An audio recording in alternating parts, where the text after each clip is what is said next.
If you could live green, would you? I'm Nick Federoff, host of Things Green, where we introduce nuggets of green lifestyle from gardening, upcycling, answering your questions, sustainability, even discussing environmental issues.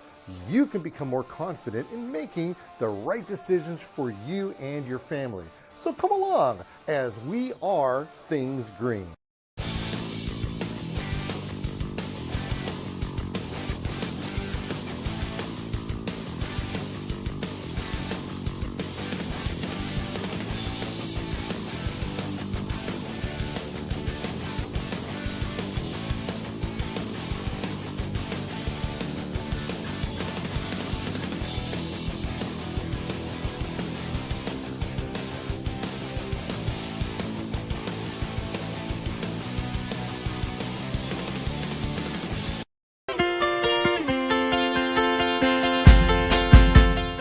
Okay, here in the greenhouse, we're going to do something that's really kind of fun, and it's appropriate from whenever strawberries are growing.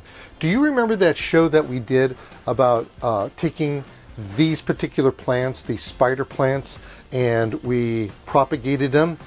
You know, I don't think we did. We did that for the news thing that I do. All right, let's just start this, and I'll show you what we're going to do. Because, look, if you look over here real quick, you're going to see that I have a whole bunch of different plants, and they were all from these little things right here, these little plantlets. Well, strawberries, they do the same exact thing. They're the plant that keeps on giving. So that's pretty exciting for us over here. Now, these happen to be white Carolinas, and this is what they're supposed to look like. They're supposed to be white strawberries. They're not red strawberries. They're not going to get big and red and like those delicious ones that you're typically used to. They're going they're going to be white. In fact, if we can get a close-up over here, you're going to see we have one. Look at, they're already starting in these small containers. See that? Yeah. And this is about the right time to pick it, so we're just going to pull it off. And I don't care. You know, you ever hear that saying? It says, "What do you put on your strawberries?" And they say fertilizer, and you says, "No, I'd rather have whipped cream." All right, so these right here are not strong in flavor right at the moment. They're strong in flavor afterwards. You would use these for salads, for instance, but if you can get a whole mouthful of these, oh, they're great. That's the whole reason why I decided to get these. So,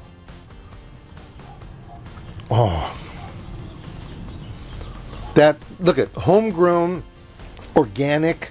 This is the way to go. It's so exciting. Okay, I had 10 plants that came in here.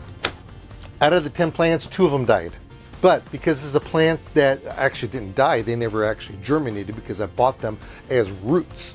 They were little sticks with a bunch of roots on there. So not all of them took. That's the chance you take when you're gardening. Okay, so what happened is that I start seeing these tendrils moving out all over the place. And all you have to do is to put them on the ground and watch them grow. So let me show you, give you an idea right here. So I'm going to get some soil over here. There you got some soil. Get my bucket here. All right, so I like my soil like this. I always tap it down. And then what we're going to do is we're going to find one of these. We're going to go like this. We're going to put it right on top right here. That's all you have to do. And then I like to take and put just a little stick like this to hold it down. And before you know it, that's going to root. So out of 10 plants, I have, let's see, 2, 4, 6, 8, 9. Ooh, I take that back. I guess I had 9 of them. 9. I have 1, 2, 3, 4, 5, 6, 7, 8, whatever. I've doubled my investment. That's what's so cool about gardening. Okay, so we have to make a choice over here. We got to do something because we do have to cut it away from the mother plant at some time. So here's something slick that I did. I have this is the mother plant, and it's going into this one right here. It's well rooted, and then it started sending off a tendril, and I took this and I stuck it over here. In fact, this is now rooted because I could see new growth on it.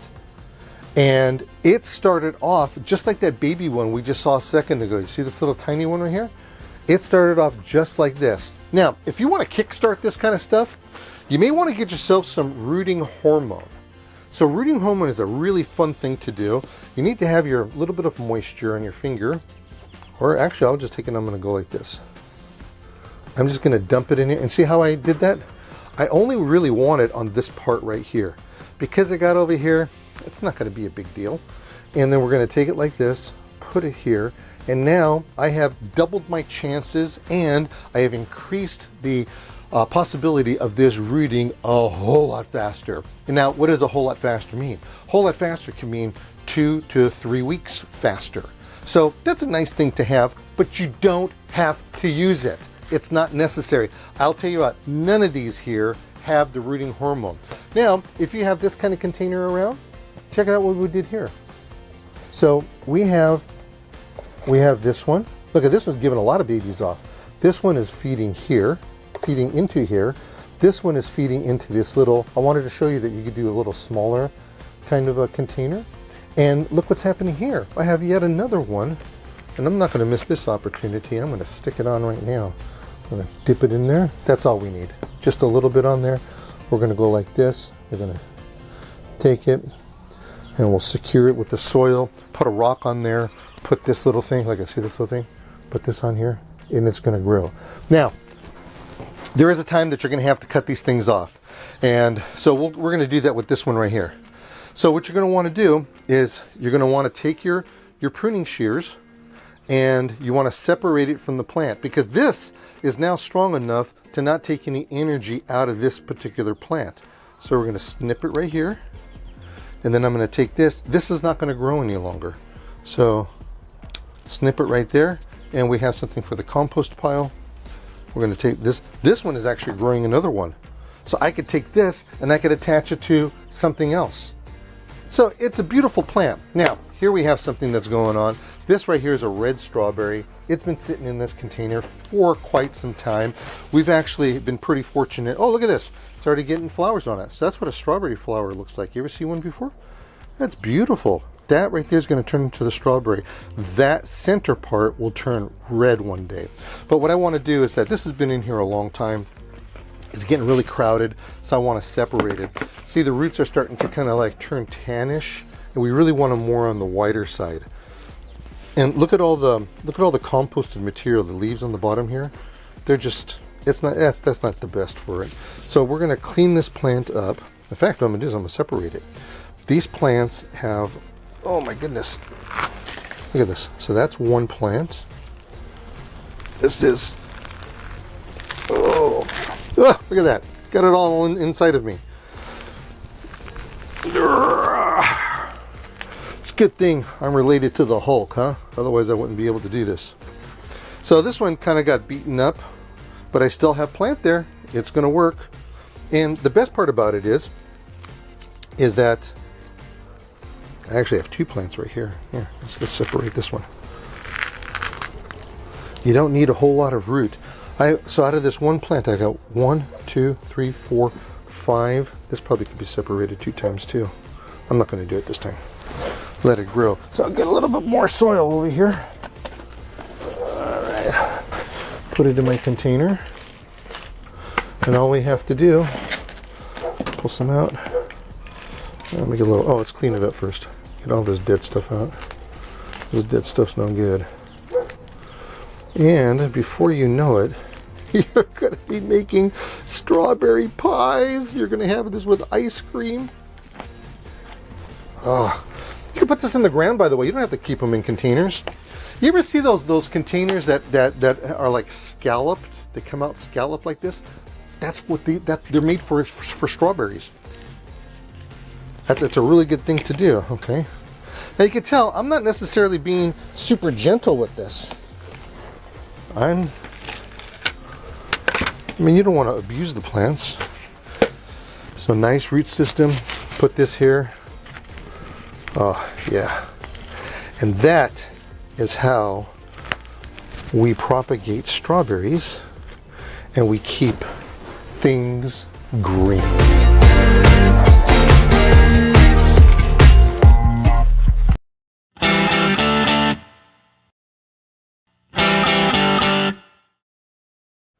Chances are you've noticed news reports boasting an increase of deer activity in urban environments. Deer really don't want to be dodging cars and frolicking through a concrete forest. They'd rather be in their natural environment. The problem is, we're prone to fires, and instead of going further into their habitat, they search out the lowest hanging fruit, which happens to be your yard and garden. The knee-jerk reaction is to stock up on venison, but it's not legal to hunt them in the city. You might even be inclined to put up deer fencing, but that's costly and sometimes not aesthetically pleasing.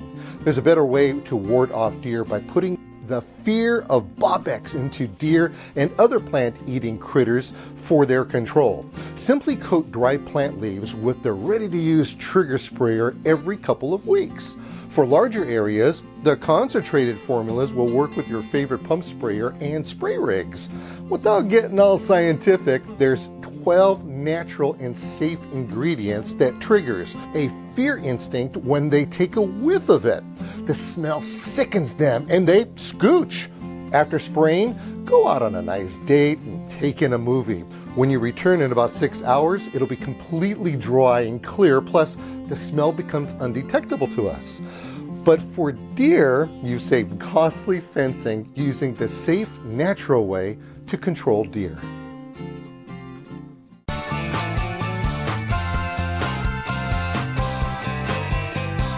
Here at thethingsgreen.com Botanical Gardens, people know that we have a plant hospital.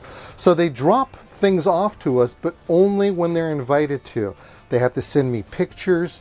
We have to make sure that the plant is disease-free, and then we'll take them, we'll rehabilitate them, and then we just end up giving them away.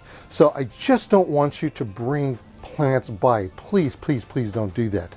Okay, so this is a plant that was brought by, and it was brought by probably a good 2, maybe even 3 years ago. There was a lady that was walking down the neighborhood, absolutely loved the program. She said she had the plant, didn't know what to do with it because it was getting ugly and overgrown and such, and indeed it is. So I figured I would have done this segment for you a long time ago, but it just didn't happen. So here we are right now, and any time with this particular plant is a good time. This is a very rough and rugged, typically house plant, but people can grow them in their yards. It is a Sansevieria. It's also known as a mother-in-law's tongue plant, and the reason being is because the tips of these right here are very sharp. So that's why they call it a mother-in-law's tongue plant. So you decide from there what that exactly means. Okay, so we've already tried to pull this out of the container and it's just not happening. So obviously you could tell that the thing is just going to be root bound beyond crazy. So what we want to do here is we want to cut this out. You could use a lot of different things to cut them out. I tried with a knife, it wasn't working. I tried with a pair of loppers. I could have finished it from there. Then I got the bright idea, let's bring out some power equipment to get this done. So what we'll do here is make sure that we have eye and hand protection over here, because if you remember, I was doing that one show, we were doing pruning, and it poked my eye and I had to go to emergency. It's a horrible, horrible experience. I don't want anybody to go through that. So we could use a Sawzall on something like this, and if you're to cut through, it's not going to hurt this plant whatsoever. But this right here is just a little tool that has this carbide blade on here that can cut through all kinds of stuff. So let's see how we can slice through this.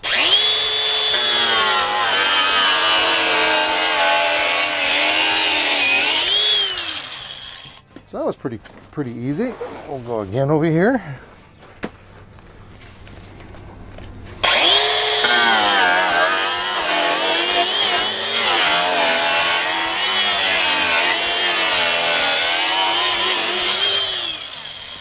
See how that's, oh yeah, I'm liking this. I want to make several cuts for a very specific reason. I just don't want to go through this thing and start to muscling it around too much. Just make it easy on yourself.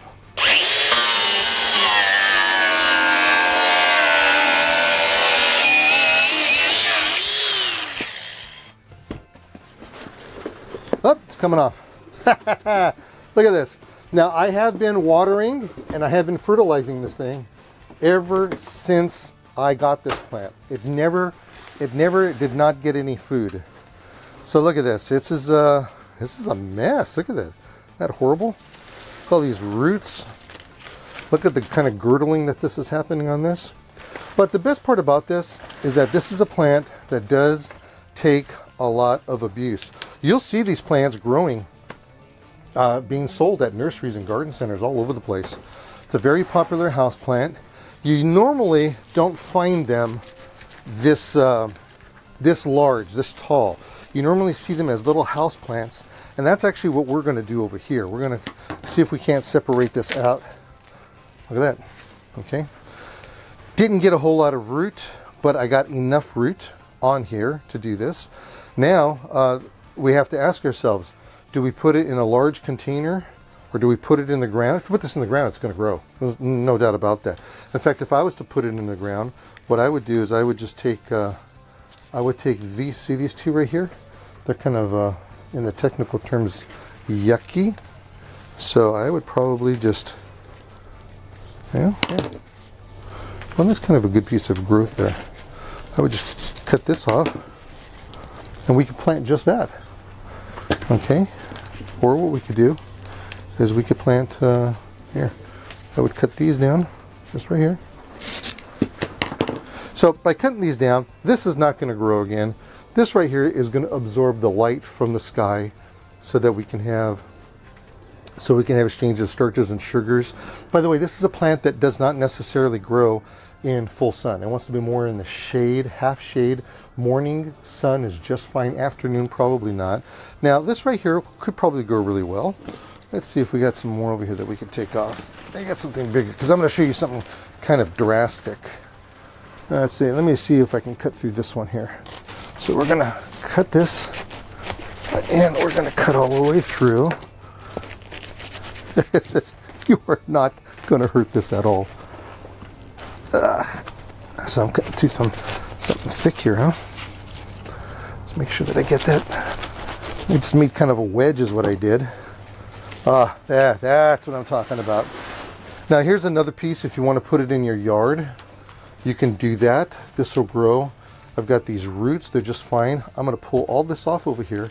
And I am not going to salvage any of this.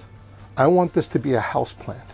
And by the way, did you know, I believe this one is on the list of NASA plants that you could use and put inside your house that will actually clean up the toxins that are in your house. You know, in your house, you've got toxins from the paint, from plastics, from the carpet too. I actually gave a really good speech on that presentation. So now what I'm going to do is I am going to take and make this just a little bit smaller. We have to do some sacrificing here. And I'm going to cut this like this. All right. Don't anybody scream. All right. Cut that right off. Now I'm going to take this and I'm going to cut this right off. And usually I like to cut things at an angle because if there's any moisture that comes on, it'll slip right off. This is probably just fine. And you see this right here? Look. This right here is a leaf. This is gonna become a dominant leaf. And if we start looking inside, we'll probably see some more leaf activity going in. Now we just got to get it inside of a container. So I've got a container here that has some soil in it. That I saw a worm. We're gonna take this. We're gonna put this in here, just like this. And then, oh yeah, see, look at the worms. See the worms? Worms are so cool. Look at that. Okay, Mr. Worm, let's go in here. That could be a Miss Worm. They're actually both Mr. and Miss. Okay. And we want to save all the soil, or do new soil. And this right here is absolutely perfect to start as a new plant. In fact, we could plant this. We can actually take this and plant this. We can take and do so much more. Don't be afraid to chop these up. They will come back. Cut this whole thing down. Look at this. We lost all the points. New ones will come back. We'll cut the bottom off here. So look at all the money. Look at all the money I'm making by doing this. If I was to sell these things, I would plant every single one of these. And this is how we propagate a Sansevieria plant.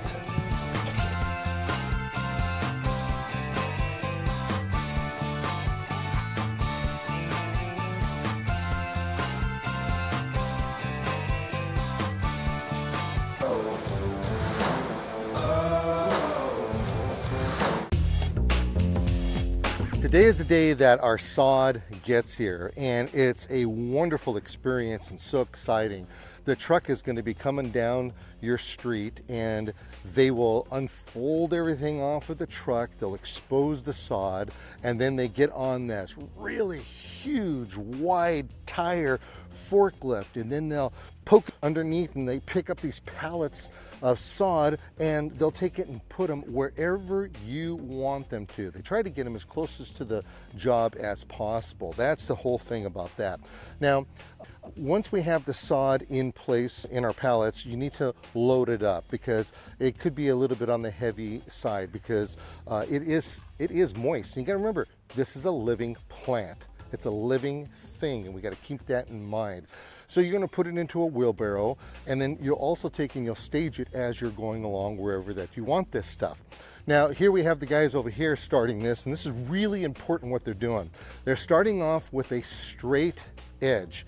You'll notice that we have just a little bit of an area right here where it's kind of a little bit lower, and the reason for that is because you're going to have a little bit of soil with roots packed in that soil, ready to jet down into your soil level over here, because you put that starter fertilizer down. So what these guys are doing here is that they are what they call staggering the grass. And there's a lot of reasons for the whole method of this madness. First, they have a straight edge over here. You want to put it down as straight as possible. So why not work right here on this edge right here? Now, do you remember those sprinkler flags? This is really important. They're not going to pull the sprinkler flags out right away. See, look how he's cutting that over there. That's really cool. He's going to cut around there so that we know that there's a sprinkler head that is there. Now, the other process is this. You have to stagger your joints over here. And if you'll notice, we have a joint that's right here, and then a few inches away, we have another joint.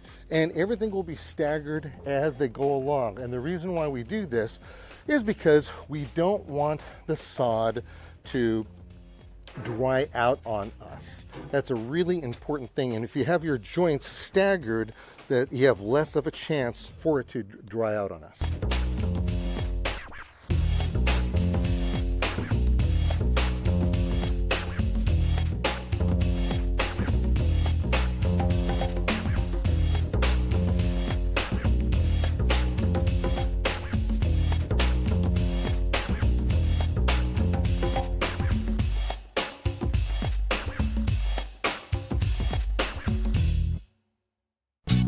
Understanding how to lay your sod is extremely important. The last thing you want to do is to make sure you plant a foot or any other kind of body part, because that right there would be your problem. Hey, what's going on here? Now, this particular installation was really important because, as you can see right here, he's cutting strips. And what we did is that we have our larger pieces on one side, a larger piece on the other side, and there you have your concrete, or in this case, brick. It's going to get really hot over there, so the larger pieces will be able to absorb that heat as it needs, but smaller pieces would dry out. So what we do is that we separate the sod, and we just go ahead and cover it right up, right in the center like this, and it's almost kind of like a nice little puzzle. The best part is that it's really easy to do. Look how quick that was done, and all you're going to do is use a little knife. You don't have to use anything fancy. In fact, we have two different kind of knives over here. This one right here has a little serration on it if you wanted to use that, or just a straight knife with a straight blade on it. It's all up to you and what you have lying around in your tool bin. Thanks for joining me on another excursion of Things Green.